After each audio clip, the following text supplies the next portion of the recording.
Peter और शांता दो अनाथ भाई बहन थे। उनके माँ बाप एक रेल दुर्घटना में मारे गए थे। तब ये दोनों बहुत ही छोटे थे। इसके बाद वे अपनी चाची के पास रहने लगे। चाची का नाम था रेबिका पोसित। दोनों भाई बहन उसे रेबिका चाची कहते थे। रेबिका ने जागीरदार की पत्नी के पास नौकरी की थी। बड़े घर में नौकरी करने से रेबिका के मन में अहंकार समा गया।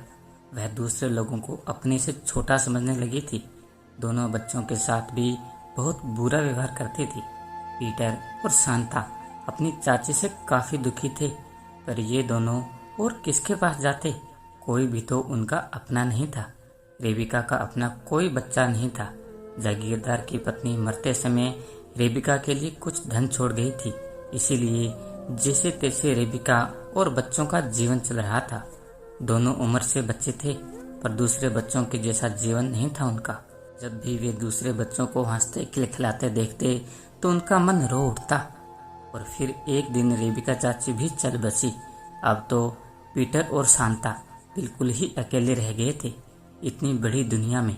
हाँ, रेबिका के कुछ मित्र अवश्य थे जिन्होंने तय किया कि पीटर और शांता के लिए अनाथालय ही सबसे अच्छी जगह है। लेकिन दोनों को अलग अलग अनाथालय में जाना था, क्योंकि लड़के लड़कियां अलग अलग रहते थे।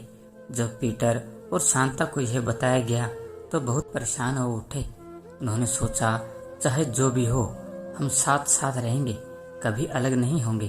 तभी पीटर को याद आया कि चाची रेबिका के एक रिश्तेदार सर्कस में काम करते हैं।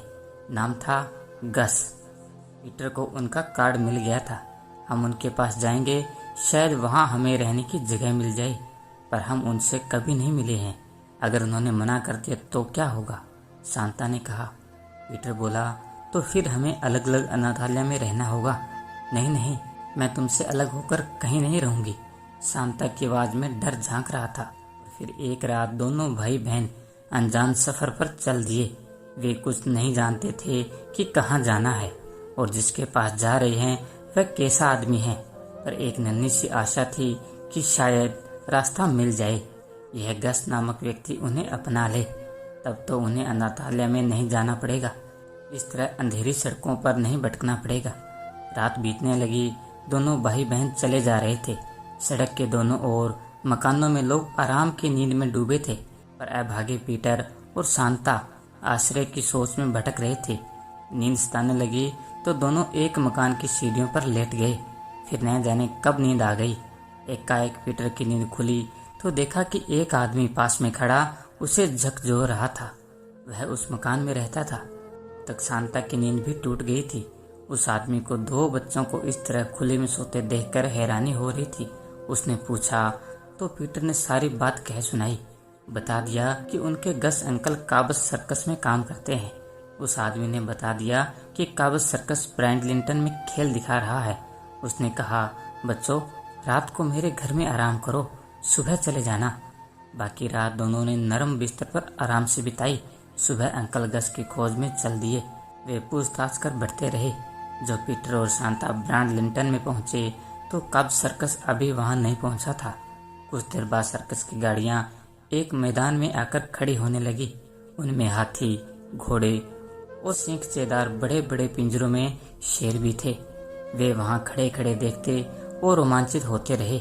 किसी सर्कस को इतने निकट से देखने का दोनों भाई बहन के लिए यह पहला मौका था।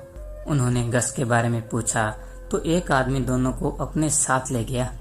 गस अधेड़ उम्र का गंभीर चेहरे वाला आदमी था। जब उसे पता चला कि उसके भतीजा भतीजी आए हैं तो वो हैरान हुआ और अपने तंबू से बाहर आ गया। पीटर और शांता ने उसे नमस्कार किया। चाची रेबिका के बारे में बताया। कहा, अब हमारे पास रहने के लिए कोई स्थान नहीं है, इसलिए हम आपके पास आए हैं। हम अलग अलग अनाथालय में जाकर नहीं रहना चाहते। गस अकेला रहता था। उसे दोनों बच्चों का आना अच्छा नहीं लगा। वह रेबिका का दूर का रिश्तेदार था। उसने कभी कल्पना भी नहीं की थी कि इस तरह दो अनाथ बच्चे उसे ढूंढते हुए यहाँ तक आ जाएंगे। पर पीटर और शांता को एकदम दुत्कार भी नहीं सकता था, क्योंकि सारे सर्कस में गस के रिश्तेदारों की चर्चा होने लगी थी। गस ने कठोर स्वर में कहा, तुम दोनों मेरे पास क्यों आए हो? अनाथालय में चले जाते तो अच्छा रहता। खैर, जब तक सर्कस खेल दिखा रहा हूँ तब तक मैं तुम लोगों को साथ रखूंगा, उसके बाद तुम जानो तुम्हारा काम। पीटर और सांता गस के रूखे व्यवहार से सहम गए। वे जाते भी तो कहाँ, वे जानना चाहते थे कि सर्कस कब तक खेल दिखाएगा, पर कुछ भी पूछने की हिम्मत न हुई। इस तरह सांता और पीटर काब्ज सर्कस के साथ रहने लगे। वहाँ की दुनिया उनके लिए अनोखी थी। दिन में सर्कस के कलाकारों को अभ्यास करते देखते तो विचित्र लगता। सर्कस जिस कस्बे में जाता, कलाकारों के बच्चे वहाँ के स्कूल में पढ़ने के लिए जाते। हर कस्बे में सर्कस 4-5 दिन तक रुकता था। पीटर सोचता, विचित्र है ये पढ़ाई, ऐसे में कोई क्या पढ़ सकता है भला। पर वे दोनों तो उस दिन तक एक बार भी स्कूल नहीं गए थे। गस के कहने पर वे बच्चों के साथ एक स्कूल में गए। वहाँ छात्रों ने इनका खूब स्वागत किया। छात्रों ने पीटर और सांता का परिचय पूछा तो पीटर ने संकोच से कहा, हम सर्कस वाले नहीं हैं, हम तो थोड़े समय के लिए आए हैं। फिर भी वे प्रश्न का उत्तर नहीं दे सके कि वे कहाँ से आए हैं। सर्कस कलाकारों के बच्चे स्कूल में करतब दिखाने लगे, पर सांता और पीटर के पास दिखाने के लिए कुछ नहीं था। पर सच तो ये था कि रेबिका चाची ने उन्हें कुछ भी नहीं सिखाया था। दोनों भाई बहन सर्कस वाले बच्चों से अलग खड़े थे। सांता ने कहा, मैं सर्कस के करतब तो नहीं जानती, पर वायलिन बहुत अच्छा बजा सकती हूँ और मैं लैटिन जानता हूँ। पीटर ने गर्व से कहा। वे दोनों झूठ बोल रहे थे। गस ने ये सुना तो उसने सांता से कहा, मैंने सुना तुम बहुत अच्छा वायलिन बजाती हो, सबको कोई धुन सुनाओ। उस समय गस के आसपास कई लोग बैठे थे। अब तो सांता को काटो तो खून नहीं। वायलिन लाया गया पर सांता ठीक से न बजा सकी। सब उसकी हंसी उड़ाने लगे। पीटर डर रहा था कि कहीं उसके लैटिन ज्ञान की परीक्षा न लेने लगे। एक रात पीटर और सांता को नींद नहीं आ रही थी। सर्कस का शोर शांत हो चुका था। कलाकार दर्शकों की भीड़ के सामने अपना कौशल दिखाकर आराम से सो रहे थे। पशुओं के बाड़ों में भी शांति थी। तभी सांता ने कहा, पीटर, हम यहाँ रहते हुए भी यहाँ के नहीं हैं। हाँ सांता, यहाँ हमें कोई नहीं चाहता। गस अंकल तो जरा भी पसंद नहीं करते। आखिर हम क्या करें? हमें गस अंकल का मन जीतना चाहिए, सांता ने पीटर से कहा, तभी हम यहाँ रह सकेंगे। वे गस अंकल को कैसे खुश कर सकते हैं, इसी पर सोचते सोचते सो गए। सुबह हुई तो सांता ने डेरे की सफाई करके नाश्ता बनाना शुरू कर दिया। उसे आशा थी नाश्ता करके गस उसकी तारीफ करेगा, पर उसे निराश होना पड़ा। गस ने कहा, सांता, तुम्हें नाश्ता बनाना नहीं आता, फिर कभी मत बनाना। दुख और अपमान के कारण सांता रो पड़ी। उधर पीटर गस की खाक को चमकाने में लगा था। उसे लग रहा था गस अंकल उसकी मेहनत से प्रसन्न होकर उसे शाबाशी देंगे, पर गस ने देखकर मुंह चढ़ा लिया और कहा, यह तुम्हारा काम नहीं है, जाकर बच्चों के साथ खेलो। पीटर और सांता का मन रो उठा। उन्हें लगा कि वे गस का मन कभी नहीं जीत सकते। पीटर ने सांता से कहा, बहन, मैं सोचता हूँ हमें कोई और रास्ता अपनाना होगा। हाँ, मेरा भी यही ख्याल है, सांता बोली। उस दिन से उन्होंने गस को प्रसन्न करने की कोशिश छोड़ दी। सांता लड़कियों को सर्कस के करतब सिखाने वाली महिला के पास गई। उसने उससे सीखने की इच्छा प्रकट की। पीटर बेन नामक व्यक्ति के पास गया। बेन घुड़सवारी का प्रशिक्षण देता था। वह पीटर को प्रशिक्षण देने के लिए तैयार हो गया। पीटर और सांता चुपचाप सीखने लगे। ये सब वे गस से छिप कर रहे थे। वे उसे चौंका देना चाहते थे। पीटर सुबह मुंह धोकर अंधेरे में सीखने के लिए निकल जाता। इसी तरह दिन बीत रहे थे। गस को पीटर और सांता के बारे में सचमुच कुछ पता नहीं था। वह उन्हें अपने ऊपर बोझ मान रहा था।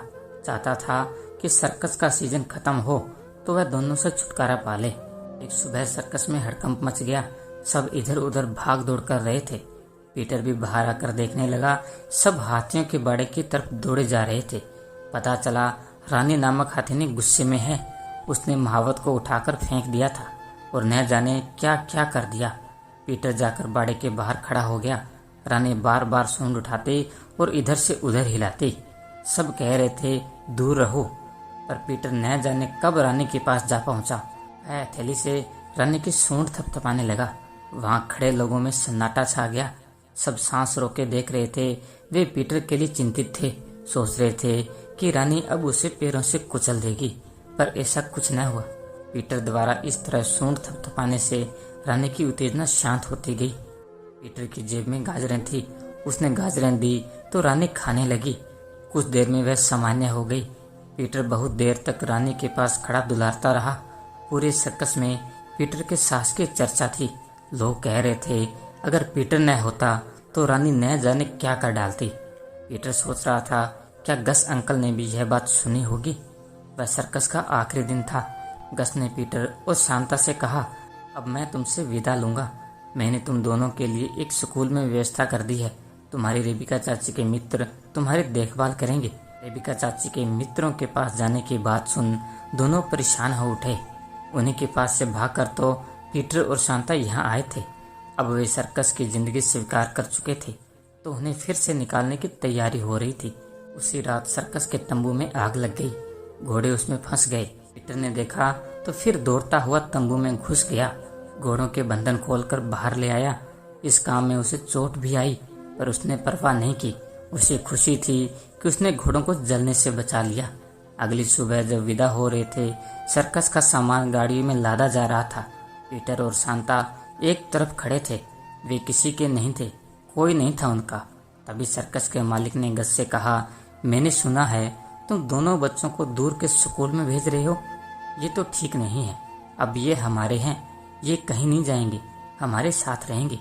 पीटर और शांता ने गस अंकल को पहली बार हंसते देखा। बच्चे जैसा चाहें। अब दोनों भाई बहन अनाथ नहीं रहे।